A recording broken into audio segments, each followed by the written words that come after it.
Welcome back to another episode of Become Love. I'm your host, Silvie Celiz, and today is part 2 of episode 3, but it's still episode 4.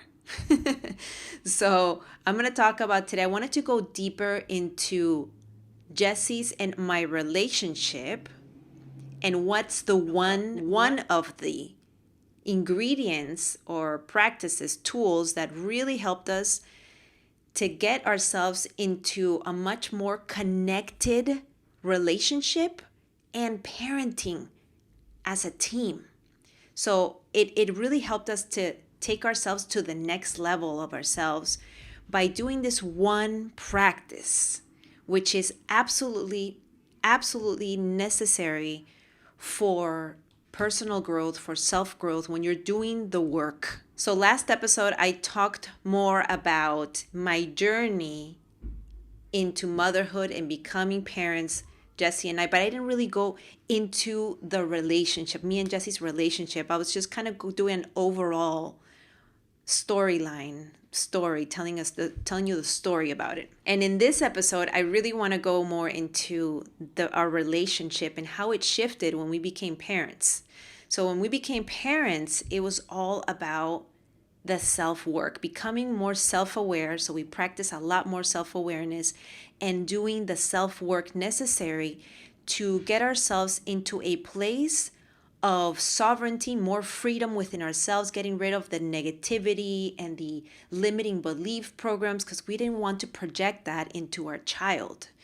And we saw a lot of our child reflecting this negativity or limiting beliefs that we have within ourselves, fears really, that we had within ourselves, so that we could see it. Now, it takes a certain level of awareness and consciousness and growth mindset to be able to say, hey, my child is acting up. How do I take responsibility for that? Meaning, my child is reflecting something that I have within myself. So when we realize that this is the mechanics of relationship, the dynamic that happens within relationships, how we reflect onto one another, what we've got going on within ourselves, that was a game changer. It was amazing how we were able to expand and grow by merely just having that realization, first of all, and then doing the work to process that and get rid of whatever it's in the way, whatever is keeps us stuck, limited, or whatever is keeping us in an old paradigm that doesn't serve us, that is creating chaos and negativity in our household, but also within ourselves. So, because the chaos is coming from within us. It's so deeply buried within us. And sometimes we don't see it. I would say most of the time, we don't see that. We're not in the practice, in the know that that is what is happening all the time. And so when we're in this environment, in our family dynamic, in our family unit, we have this beautiful opportunity to see that more often, to see that more smack in our faces. Usually what happens is that your child does something or acts up or has a breakdown or a meltdown, and you think, what's wrong with that child? Well, that's not entirely all the information, the accurate information of what's happening. There could be a part of that, something's going on. However, what I've come to notice is that usually is the root of it is coming from within the parents. The parents have such powerful position to transmute the environment into a more positive, harmonious environment, a more safe environment for the child. Safety meaning the feeling of safety, meaning the feeling of security, of feeling secure, of grounding, of groundness. That's what I'm talking about. So when Jesse and I became parents and we were faced with all of this new awareness and realizations of what was happening, and looking at ourselves in the mirror and seeing that, shoot, there is so much within us that we need to transmute and transform and get rid of. And we don't want to project this into our child, and we have to start doing this work. One of the most powerful tools is this particular practice I'm about to share with you. I feel that there's a certain level of maturity that needs to be in place in order to practice this. But of course, anything is possible, and anyone can try this, and it works. It works because this is just how relationship mechanics work. So what it is triggers. Triggers are a wonderful, wonderful tool.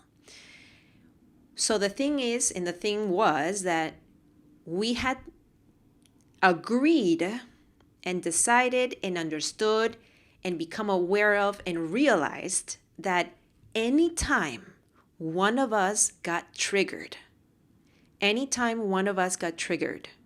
the one that got upset the most, or the one that gets upset, and even if we both got upset for whatever reason, or the one that is triggered, whether it's both of us or just one of us, is the one that has to take responsibility for their own and go to town on self-work.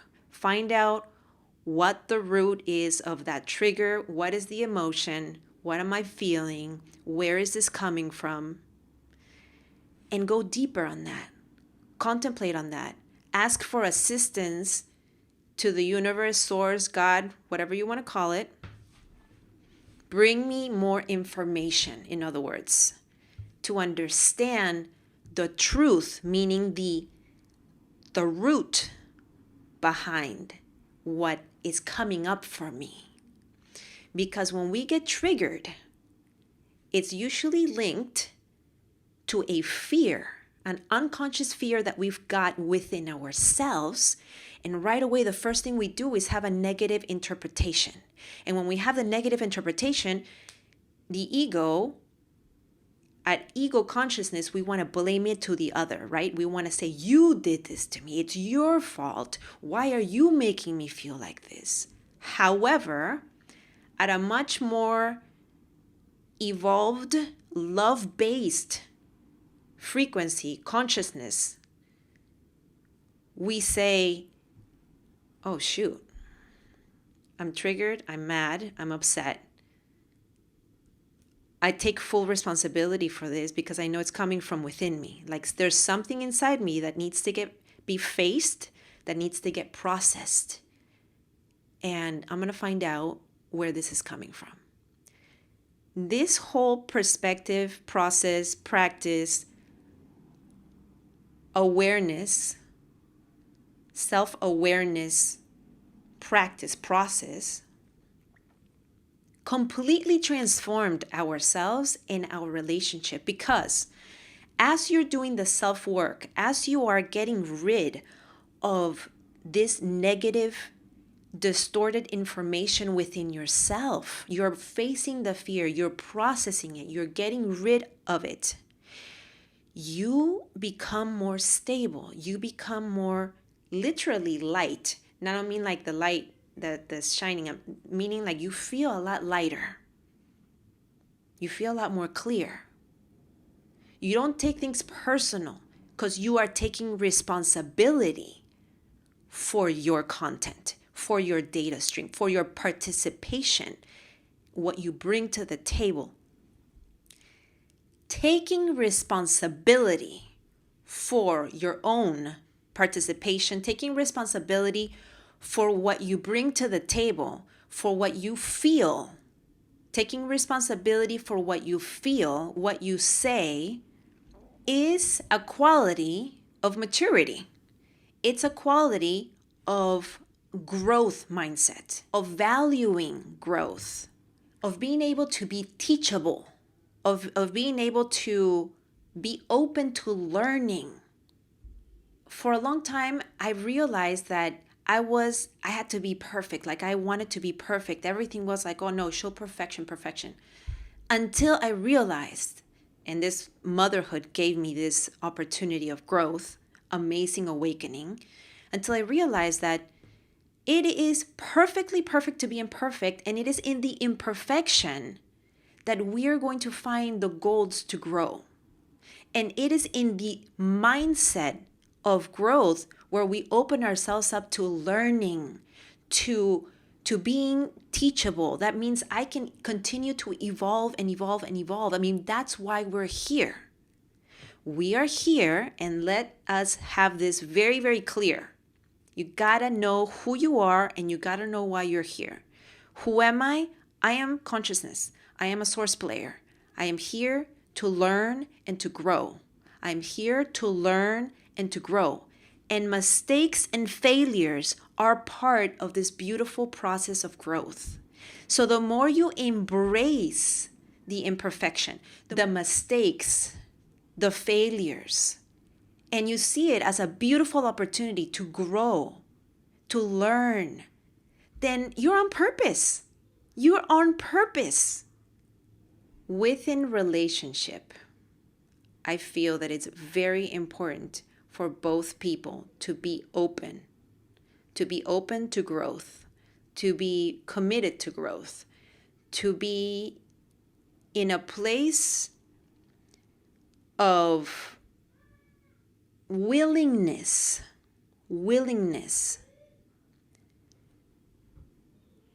to do the work that it takes, to take that responsibility, to do the inner work, to bring the best forth into the relationship. Because if we don't have this is where it gets really chaotic. And one person can do this, but it takes two to tango. I mean, that phrase it's totally true. It takes two to tango. It really does. It's two people. A relationship is not one person. A relationship is two people. Even within the relationship with yourself, I have a view of reality where there is a dual situation happening. And what it's calling for integration. It's calling for unity. It's calling for unity. It's calling to come together as one. And that's usually always the case. With love, it's about unity. It's about unity. And this doesn't mean that you are the same. You have to be the same people. Like you have to become the same person. No, that's not what I'm saying. What I'm saying is that each person has a more positive interpretation of reality and is able to take the responsibility for their own growth and for their own negativity so that you could transmute it, transform it, and bring more positivity forth to be able to unite at that level. To be able to, because negativity creates a lot of separation and positivity creates more unity. And this has nothing to do with the whole, let's just be positive and then avoiding all of the turmoil that is all everywhere, oozing out of everybody. No, that's not what I'm talking about either. I'm talking about a person that doesn't interpret the information that comes to you into your data stream in a negative way. What I'm saying is you interpret the information in a positive way that comes to you, the information that comes to you. That's what I'm talking about. That's what being positive and embodying positivity is all about. It's not about pretending that nothing is like that. You don't see all of the dark and shadow and fears that are all around you, and you're just kind of like, no, everything's okay. That's absolutely not. We don't do that.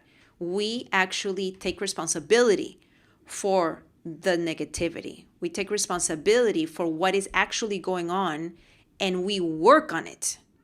We face it, we process it, we transmute it, then we get rid of it. And the result is kind of like you just are free. You're just positive. You have a better interpretation. You don't take it personal. It's kind of like the 4 agreements. Don't take it personal.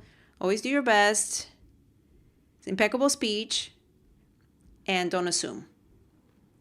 My son knows that one like the back of his hands. He's 7.5 years old. But now one thing is to know it. Another thing is to be it. One thing is to talk about it. Another thing is to embody it, to apply it, for it to be who you are. That's different. And that's where we want to be. We want to be it. That's embodiment. That's what Tom Campbell calls the being level. I love that. I love the being level because it's true. It's the core of your being. It's the authentic truth of you, of yourself. And honestly, I have to acknowledge my husband, Jesse, because he is just a wonderful partner. He is an amazing being, source player, to be my partner in this journey we call life, this growth experience, because we both are 100% committed to doing the work, to becoming love, to being the best version of ourselves, for our son, for our relationship. And I honestly would not be able to do all the things that I do without his support, without him being such an amazing team player. And this is about teamwork, people. It's about teamwork. We all have a role and we can support each other. We can play on each other's strengths. It's about team. That's love. That's love. In another episode, I really want to go deep into the nature of reality and how consciousness plays the part in the nature of reality and more of the mechanics of reality, or at least my perspective of it, and how I see life as a game, more like a video game, and how the difference of a source player, which is who I really am, and my avatar, that's Silvie Celiz, that I'm playing right now as I'm talking to you. And how that plays into really supporting your evolutionary growth, or at least my evolutionary growth has really supported me and nurtured me and cultivated a growth mindset within myself, which then role models that to my child. I get to role model that to my child and to my husband, and my husband gets to role model that as well to our child, and then it becomes this household. I see our house as a unit, an organization, a company sometimes. We're a team, and we are playing this life game together. So we're playing a single player game and a multiplayer game at the same time. And we do this together. We do this together as a unit. And we have our individual levels of consciousness. However, I also see that we have a unit, like a collective level of consciousness within our household, okay? And it is up to each and every one of us, each of us is responsible to bring in the highest frequency to create an overall collective high frequency vibration, which really what it means to me is just love, to be more positive. The more positive, the more love is being projected, radiated, embodied, and actually felt. We become love more and more and more. We nurture each other. We feed back into each other in this unit.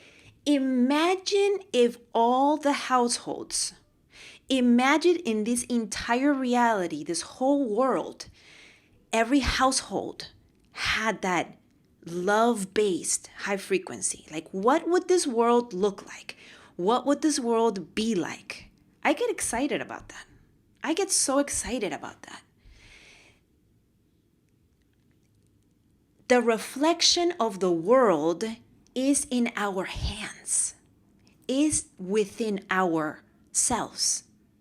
Changing the world or making this world the best place possible is sitting within ourselves. We are responsible for the reflection of the world, or what the world is like. Like, it's up to us. We take on that responsibility, but we have to take the responsibility within our very own individual unit. And then we can take that responsibility as a collective, let's just say within the house, the household. And then if all individual households took that responsibility, then as a collective race, as a collective humankind, human world, earth reality, what does that look like? Wow. For me, it's so powerful to imagine, to have that vision of what is possible if just each person took responsibility. We can change the world so fast. Each person took responsibility. It is possible. It is possible. So understanding the mechanics of the self, understanding the inner workings of our very own nature, of the nature of reality, of how systems in this reality work or don't work at all. And they continue not to work, and we need to create new ones that actually work. It all comes from the smallest point within us, and then it reflects outwards. So the beginning, though, the start point is within ourselves, at our consciousness level, within our consciousness. Fear is stored there. And a bunch of beautiful tools at our disposal are also within consciousness to transform. So it's up to us. We are the alchemists, if we choose to, because this is also a game of choice. It is a game of choice. We have the choice to do whatever it is that we want to do, to respond in whatever way we respond. Of course, when there's a lack of awareness, when you're so deep in within like the ego, and you're not going to own the power. You're not gonna, it's sort of like you give your power away.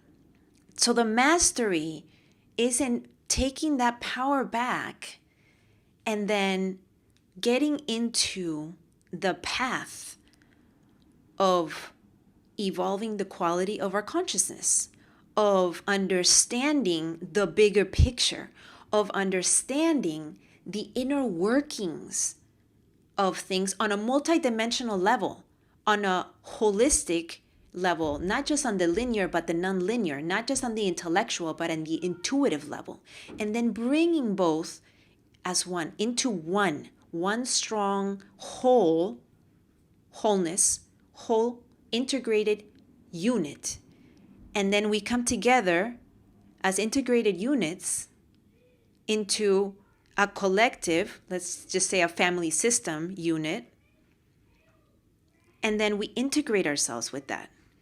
It doesn't mean that we lose our individuality or our uniqueness. It means that we complement each other. It means that we have more empathy. It means that we have more compassion to understand each other. And this is how motherhood and parenting has 10x'd my husband and I.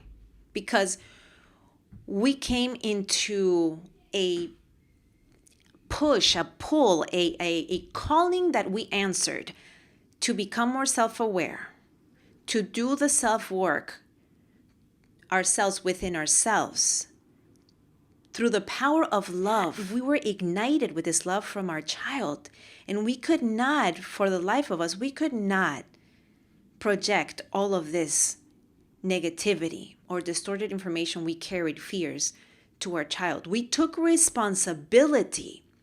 The wonderful thing about this is not only that how much it benefits our child and supports our child and holds space for our child, and we're able to bring the best of the best in authentic leadership into our family, right? To empower our child. It actually empowers us as well. Like, we are like lotus flowers blooming all of us, because we're doing the work, we're role modeling this kind of lifestyle, and then we connect to ourselves at a deeper level, which means, coming full circle over here, which means that Jesse and I, as husband and wife, as source mate team players together, we're able to connect to each other at deeper levels. We're able to team play more integrated at deeper levels, at more bigger picture, but then, also individually. So the more that I connect to a more authentic and powerful version of myself, and he does the same, then we're able to connect to each other at a more authentic core of our being, at our most powerful selves.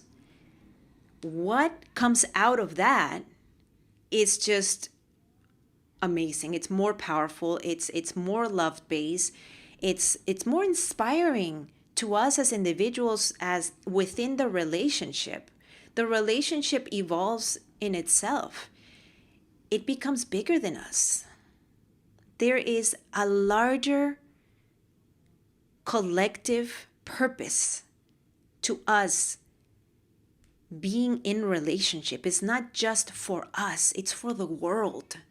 And this is love. This is love. It's like love. And I'm going to do another episode. I kind of could go into it right now because I just can keep going and talk for 50 hours. But I want to definitely do, and maybe I'll do that next episode, okay?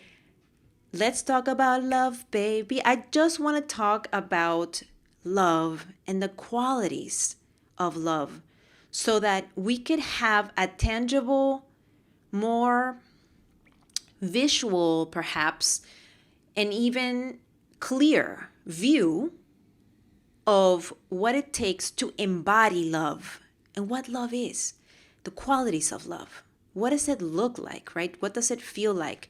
Because there is a way to be.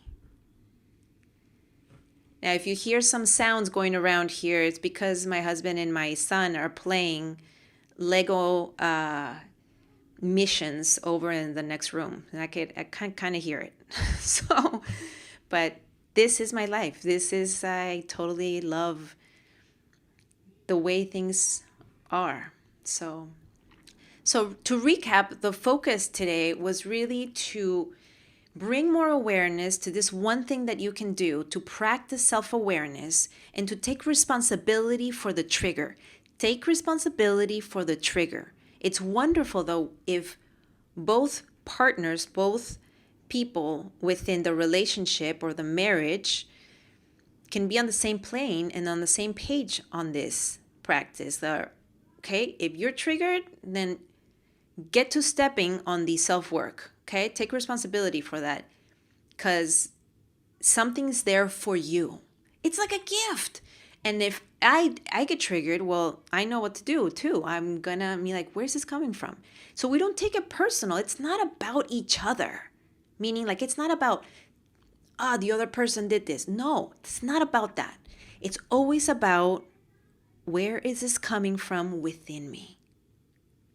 What was my participation in this? What am I bringing to, why is this bothering me? What am I feeling? Where is this feeling coming from? And when you ask yourself these powerful questions and you get into intuitive space, which is an alternate state of consciousness, you will receive the answers because that's what intuitive space is for. It's a powerful processing system that is connected to all of the information in the entire reality universe and maybe even beyond. And we are able to receive, channel information of all types, past, present, and future, but also within the consciousness of each other, within our very own consciousness, our entire data stream. We can pull that information.